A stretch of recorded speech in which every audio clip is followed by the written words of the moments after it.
Well, first of all, thank you so much for taking the time to have this conversation. If we could just start, and if you wouldn't mind just telling a little bit about how you got into this field, so we can kind of understand the context in which you work.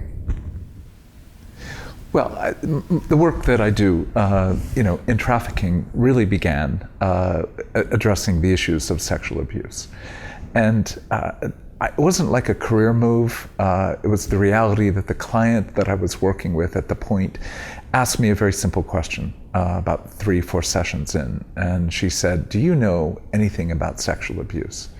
I remember looking at her with a look like, if I tell you the truth, I'm not sure you'll continue to work with me, because even though I had 2 master's degrees, a doctorate in counseling psychology, I hadn't spent a minute, literally a minute, in my educational process thinking about the implications of abuse. So I almost answered, "Oh, well, of course I do," but I didn't. So I just told her the truth. And she looked at me and she said, "I know you don't know." And then said, "But if you're willing to continue to work with me, I'd be glad to teach you everything I know." And she did. And it was illuminating, it was disturbing, it was humbling, but it was incredibly profitable for me to have a sense of what a woman went through in the process of abuse. I began reading, because I'm a teacher. I began teaching on it. I don't need to know a lot to teach on it. I sort of teach to figure something out. And as I was teaching, our students were deeply, deeply disturbed and moved. That portion of their story had never been addressed. And the more I was doing it, the more I began to have what I would say, a low-grade awareness that this might actually be a portion of my own life. As I began teaching more, I was at a conference, met a dear friend of mine who attended, and he asked a very simple question after a couple days of hearing me: "Do you have a history of past abuse?" And I answered, "No." Later he asked me again, "Do you mean you've never known sexual shame? You've never felt sexually used?" And I answered him pretty quickly, "Well, of course I have." And he asked, well, for example, and I began to tell him a story, and then another story, and then another story. And at that point, he had tears streaming down his face. And I remember looking at him with a look like, what are you crying for? Why are there tears? I knew, but I didn't know, that he was weeping for me. And when he finally said, "Why won't you look at your life from the vantage point of the definition you've just offered in this conference on sexual abuse?" And at that juncture, it just sort of, I would say the veil was torn. And I began to sort of go, I have a history of past sexual abuse. I was 4 chapters into writing a book called The Wounded Heart when I had to begin the process of facing that I had been sexually abused. It was more than disturbing. Obviously disturbing to face your own abuse, but perhaps even more disturbing, at least at that early juncture, that I had not even been able to do the 2 + 2 in my own life, and began to have a better sense of the amount of shame, amount of disruption that occurs the moment you really put such simple words, "I have been sexually abused," to the reality of your own life. Wow, what a moment for you. That must have been such a shock, given that you were writing this book at the same time. Well, again, to be blunt, I think many people like me, or I'll just say me, can have a real commitment to doing good to other people. But the assumption that that good has anything to do with me, I'm there to help you. And the idea that my help of you actually might be part of my own redemption, that actually might be part of my own call to deal with my own brokenness. In some sense, many who have educational degrees or experience doing work on behalf of others easily forget themselves. And part of that is humility, and part of it is incredible arrogance. And between those two of, no, we're here for you. On the other hand, don't ask me to, in one sense, take the same medicine that I'm asking of you to swallow. There's that part of arrogance of, no, I'm the helper here, and you're the one supposed to be helped. When we realize such a simple reality, we are all broken, and we all desperately need redemption. I don't think it's possible to live in the 20th or 21st century in America or anywhere else in the world and not know some level of evil's intent to bring sexual harm. So the reality is we all have a sexual history. We all have a sexual story. And that story bears a great deal of heartache, even to use the word sin, but not just our sin of others against us. And so as we face the reality that to some degree, we're even victims of our own choice of sin. We're also perpetrators, even sometimes against ourselves, of sexual harm. And when we face the fact that the people we serve indeed are victimized, but we also have a history of our own victimization and our own perpetration. And when we own both hands of that, indeed it is disturbing, but I can only use the word refreshing, that God intends to refresh your life through that work of the Spirit. And to not be willing to do that creates a category of colonization where we really go colonize other people by our help, that indeed we end up being catalysts. A catalyst generally is understood to be an agent of change that is not changed in their agency.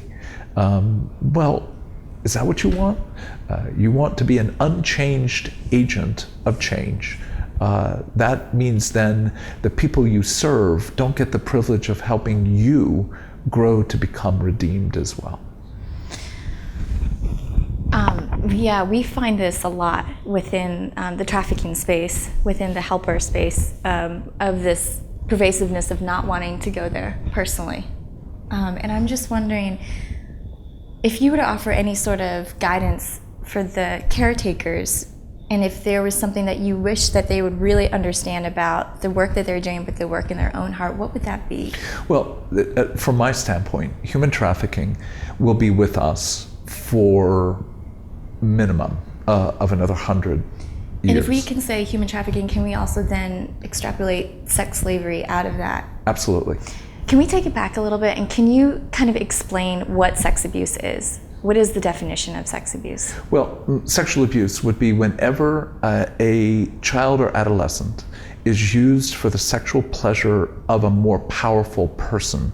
So immediately the category is an absence of choice, an absence of capacity to make choice. And then the goal of the perpetrator is not a mutual engagement for good for one another. In other words, I think you can be in a relationship that we would normally refer to as promiscuity and not have it be sexually abusive. Because both have choice, both have a kind of informed decision making. There's no coercion. It may not be righteous, but on the other hand, it's not abusive. But with abuse, you've got a power differential. You've got the goal of the individual using that child or adolescent, wanting, in one sense, not just pleasure, but a pleasure that demands that the others submit to their own desires. So when you have that, you've got the beginnings of that abusive structure. And when you have that, you've got a situation in which usually the abuser has picked the child or adolescent, groomed the child or adolescent, and then bound them into a relationship of secrecy, silence, often with punishment or rewards that are added. So you've got an environment where the abuser may be committed to that child having their body touched and aroused, but it is to create complicity, not to create mutuality. And when that's the case, whether there is physical touch, or there are ways of abusing a human being without even touching their body. There can be visual abuse, there can be a form of verbal abuse, even the relationship between a parent and child where there is greater intimacy between that parent and child than between that mother and father, that husband and wife. You actually have forms of emotional incest. So wherever sexuality is brought to bear in a way in which that person does not have choice and is being used for the sake of the other, you've got the very core dynamics of sexual abuse. And so you're saying that it can be outside of just the physical realm, it can also exist in the psychological and mental realm. The Absolutely. abuse can happen. A 13-year-old girl who has an uncle walk in on her while she's showering, where he's clearly not just having a conversation, but ogling her body. Usually what someone would say is, well, he's weird, or how inappropriate. But to go, what do you mean by weird and inappropriate? What you mean is he violated honor and dignity. He's using that child's body for his pleasure, and she has no choice. So those categories say that even visual, even the introduction for many boys and girls into pornography, usually it is done by even a same-age child who has more knowledge. So the issue of power isn't just the issue of how much older is that child or how much older is that adult.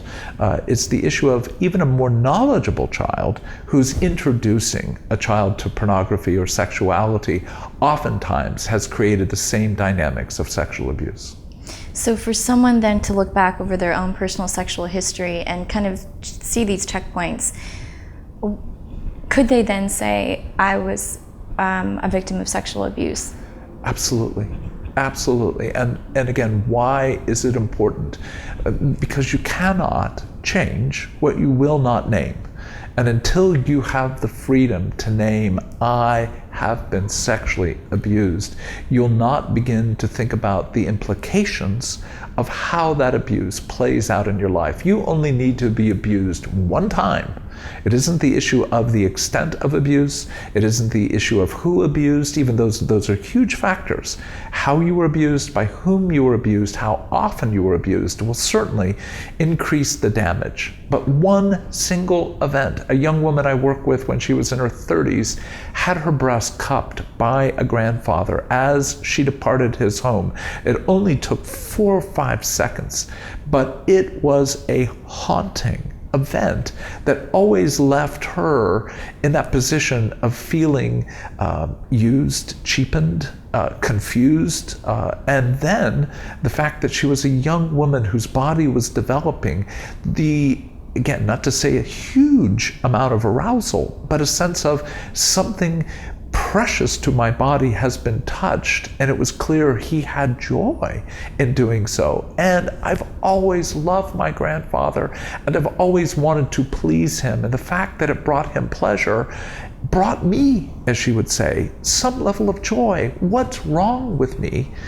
that I would have had that level of response to his touch? And yet I felt repulsive, disgusting, I felt perverse. So those elements of then being able to say there is a reality of shame she has to address if indeed she's to be able to bless her sexuality rather than indeed be drawn even by evil to curse it.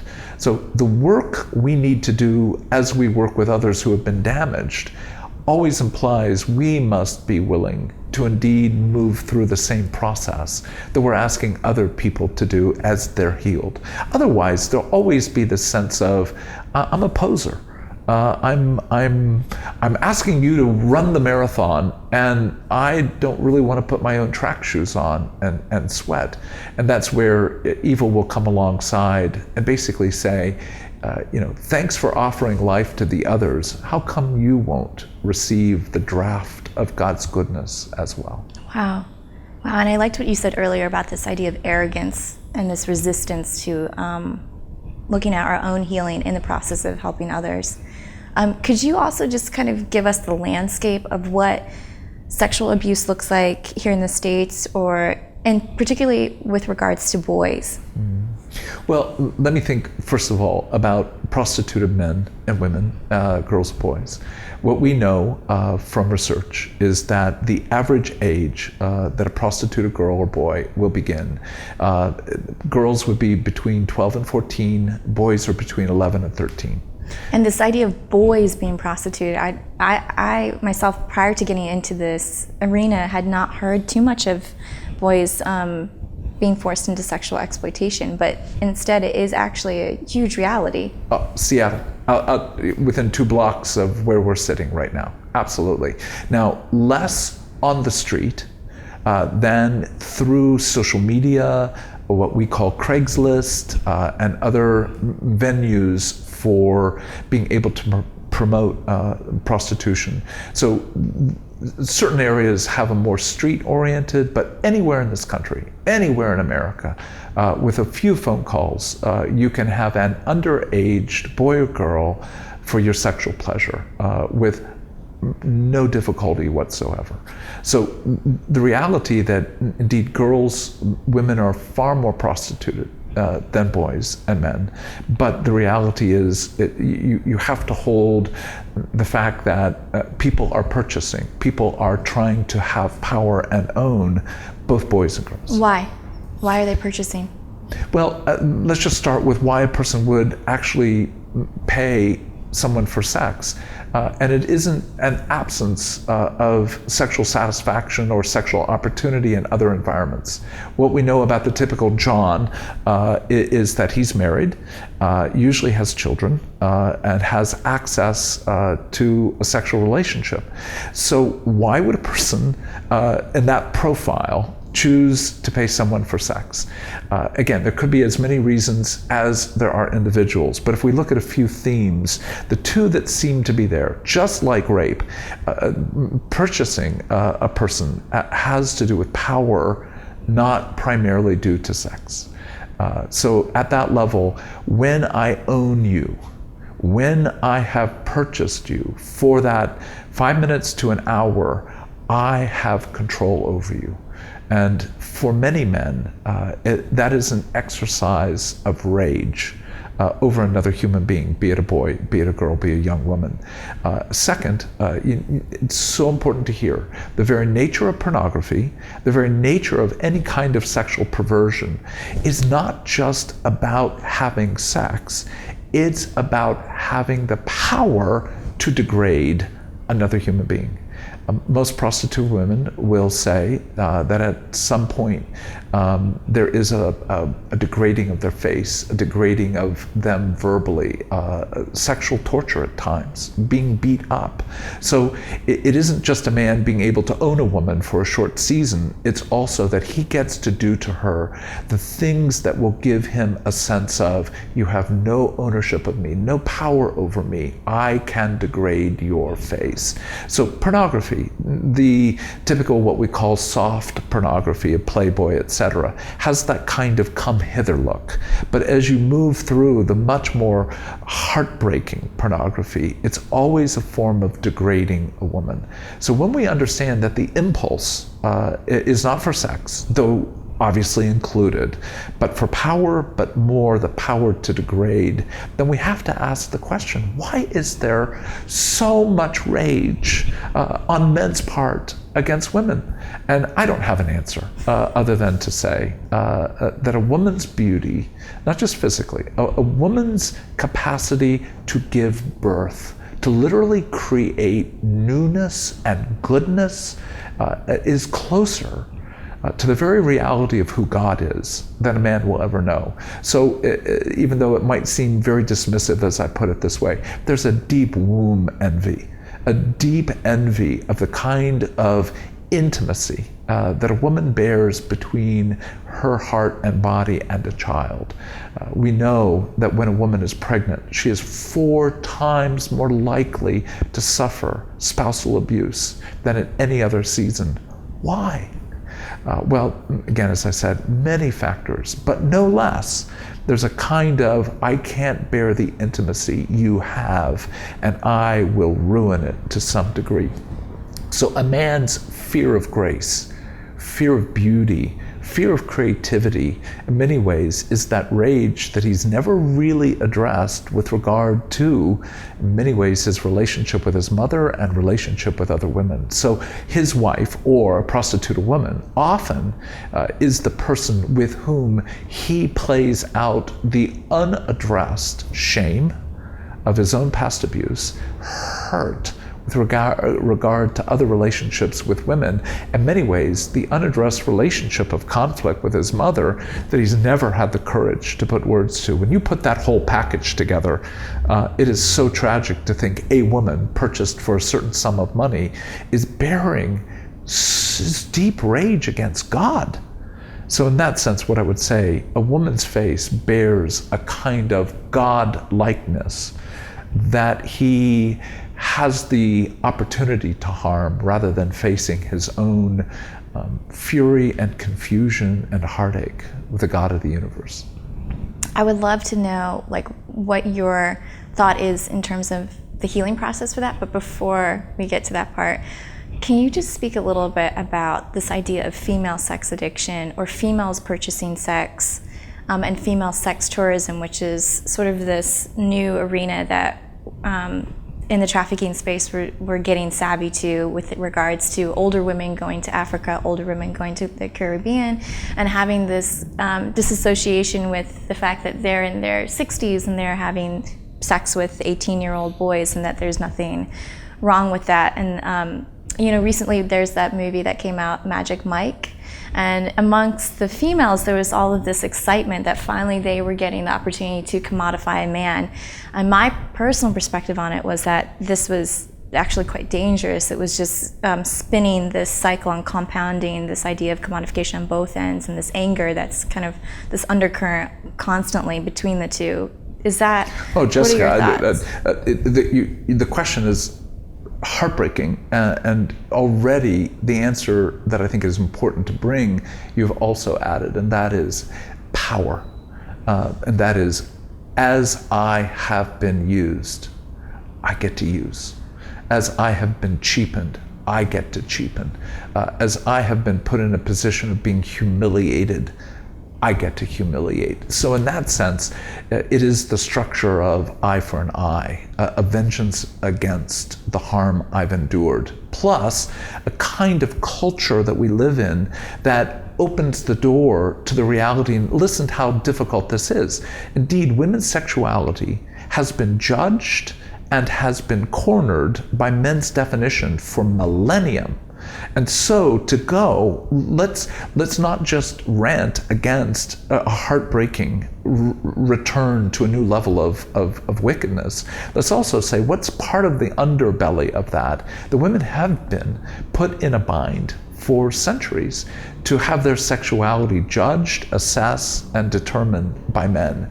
So to actually begin to go, well, what is women's sexuality? And it's not the same as men's sexuality, and it's not deficient.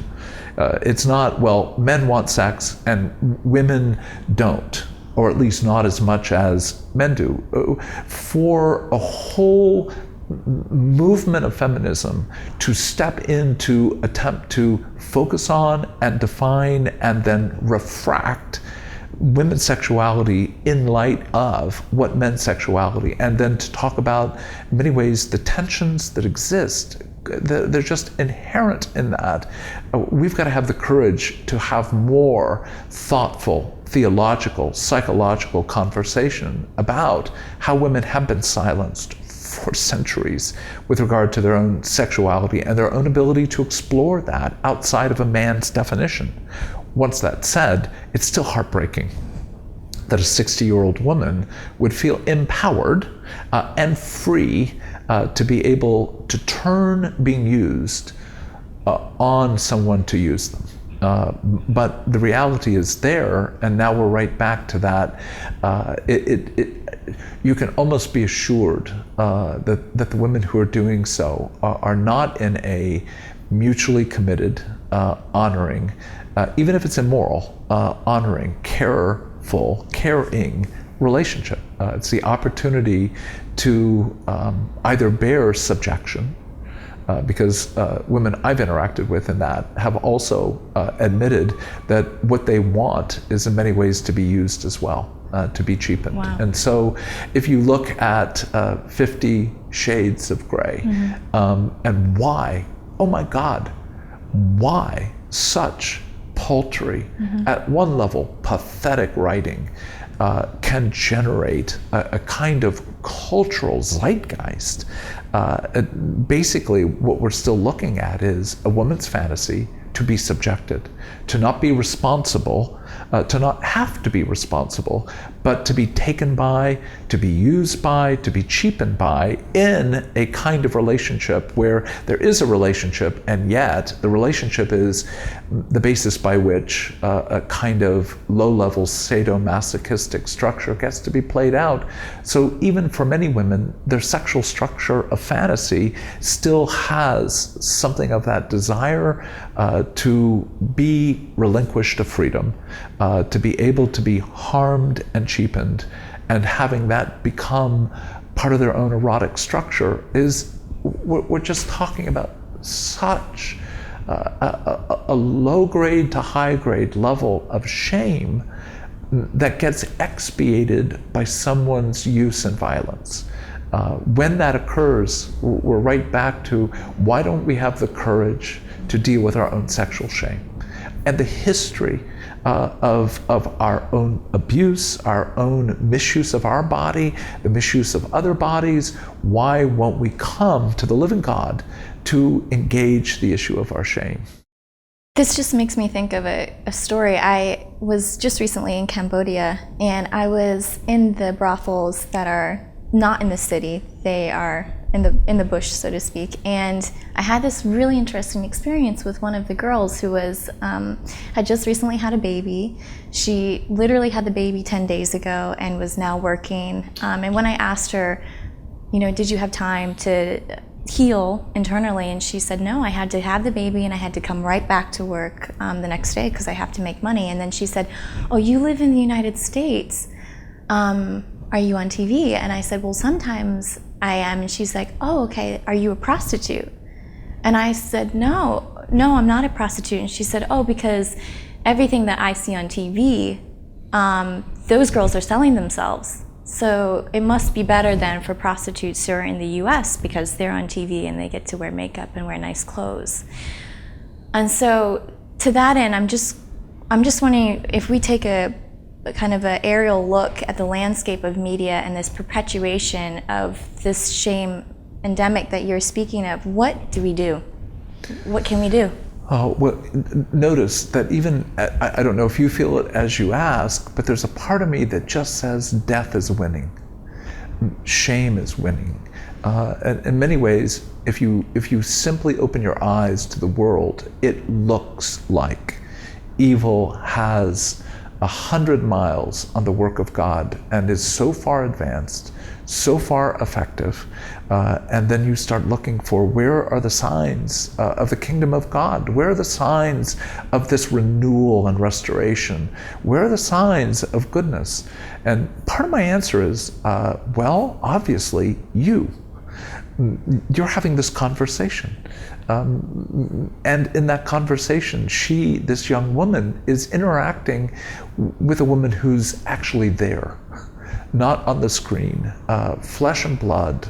And I imagine your face bore distress, heartache for her. And you brought words to her. So it may not seem like that big of a deal when you look at the whole process of human trafficking, sexual abuse, misuse of our bodies. It looks like evil's winning.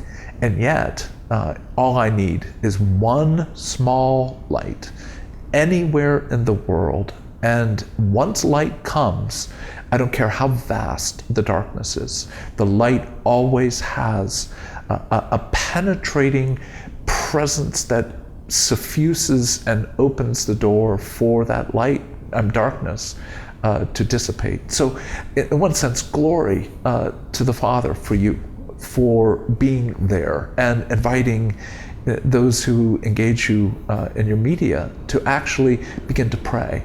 begin to be heartbroken and join God in his sorrow and also in his rage with regard to the misuse of our bodies. And for us to know our God weeps and he rages, and neither his rage cancels his tears, nor his tears, in one sense, cancel his anger. And then to go, and so where does his anger go? And the answer is, it went against the one that is most beloved, his own son, who bore the price of our sin and death. So to actually begin to go, the Lenten season that we are in actually is moving toward a day of celebration. And that celebration is coming, but therefore gets to permeate part of who we are, what we do each and every day. So the fact of being there is light. The fact of having a face that grieves for them is the promise of the resurrection. So all I know to do and to keep saying is that there is a God of redemption who will join any person and any movement that offers the opportunity to be able to name the horror of death, but as well the utter hope of resurrection. And so for us, just some practical takeaways then. You mentioned praying, you mentioned pushing into the darkness with light. What do we say then for those who are not within the realm of faith, who do not ascribe to any sort of religious or God-inspired sort of life? What do we say, or how do we encourage them to, how do we invite them into this story? Well, we invite them to enjoy standing outside in a warm day as the rain falls. Why? Because the rain is given to the just and to the unjust equally. The shoots of new bamboo are given in their suppleness and strength to both the righteous and the unrighteous. In other words, the goodness of God comes to all. And if we're willing to participate in life with people, to be able to celebrate good food, good drink, good music, good stories, good dance, then really what we're joining is the celebration of the kingdom of God. So I might dance for different reasons than you dance, but our dancing is in many ways an invitation to party with God. So that freedom, for you to have joy in life, even in the midst of death, to have joy that death does not have the final word, opens the door to, again, that fundamental question: how can you know joy as you're walking in the midst of the human and in many ways satanic debris of Cambodia or Laos or Vietnam, Seattle, or a block or two from where we sit? How can you have joy? What right do you have to have joy given what you see? And you particularly have chosen to see so much more than what many other people are willing to allow themselves to endure. How can you have joy? That's the befuddling, confusing, almost blasphemous reality. You blaspheme the world when you have joy in the face of death. And I'm not saying that we are not to be people who weep deeply, not just with those who weep, but also with our own souls that continue to weep, our own and other people's deaths. But when you can hold the complexity of death and resurrection, where resurrection does not vitiate death, but death does not suffuse resurrection, when you can hold both together, oh my gosh, you are a conundrum, you are a confusion to the world. And when you can turn someone's head, like I had a dog that used to just look at me like, what's wrong with you? When you can turn someone's head to look at you with, who are you? Then you don't just have the opportunity for a testimony. You have an opportunity to tell stories of death and resurrection that have brought you into that. So yes, prayer. Yes, advocacy. Yes, give money. Make more money. That's my counsel. Make more money. Start the next Microsoft. Create the next most brilliant app that has ever been created. Do bake sales, wash cars, make money. It's an awfully lovely kingdom activity. Now, what do you get to do with it? Give it to people that you know aren't just doing good things, right things. Well, let me tell you about that bell. The institution that we're in, we have bells that go at 12, 3, 6, 9. And those bells, it's just I'm so glad that bell rang. Because the bells are to remind us, not that it's 9 o'clock, but far more that God gets to intrude whenever he wishes. And that's probably the best ending, is to say that what I hope for you is that you will let God intrude in your story of harm, and that you'll let him begin that process of changing your own heart, so that it's not a matter of you going helping others, but that you actually become transformed by your help of others. You let them participate in your redemption. Let God intrude. Make money, do bake sales, pray, do advocacy, but always within that framework that we get to be the ones who are ambassadors of reconciliation, who say, I need to be restored to you, and you need to be restored to me. And he has restored us, and therefore let us celebrate. All our work is meant to be a form of play. And if we even, in the realms of dealing with sexual abuse, human trafficking, if we let ourselves play, we will find redemption, not just for others, but for ourselves.